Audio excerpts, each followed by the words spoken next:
you know, it seems pretty simple and pretty straightforward, but we're already talking to people on the Upper East Side this morning, and they're saying they have not been notified at all by their building that there is a change that's going to happen as of tomorrow, and the fines are going to be instituted tomorrow for the buildings, not for the individuals who live inside them. This is one of the types of bins that you can have outside your building where the compost needs to go, but you need to be able to follow the rules, and your building has to tell you exactly what they are.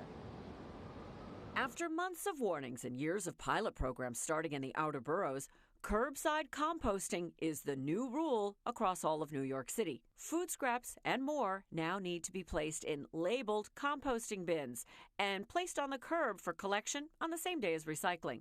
The sanitation department says hundreds of millions of pounds of trash have already been kept out of landfills. I bought the little bin, special composting bags, put all the food scraps there. I actually end up having to take out my garbage less. Composting became the new rule in the fall with 30,000 warnings handed out by sanitation since then. A clearly labeled compost bin of less than 55 gallons needs to be used. Bins can be bought directly from the city for $45. Every building with 4 or more apartments needs to compost on the same day as they recycle. Fines range from $25 to $400 per offense, depending on the number of units in a building. I have heard nothing from the building about composting. Are you ready to put banana peels and meat scraps and eggshells and coffee grounds on your counter to put them out once a week?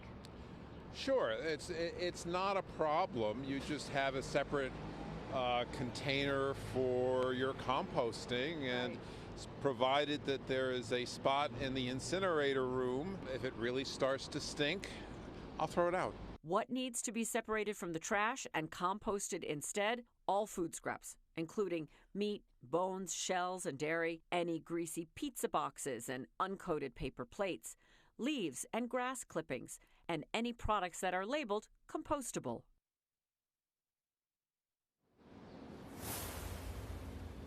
So any bin under 55 gallons will do. This one you can see is green. The ones that the city sells are brown. And you can also make it a little bit more straightforward by putting one of the city-provided stickers on your container as well, so that people will understand it is for composting only. You also want to put a plastic liner in there, because otherwise things can get a little messy on the inside of that bin if you don't do that. We're live on the Upper East Side. I'm Kirsten Cole, Pix 11 News. Vanessa Craig, to you. All right, so looking at that list, Kirsten, obviously there's a wide range of things that do go in those composting bins, but what are people throwing away that shouldn't go in?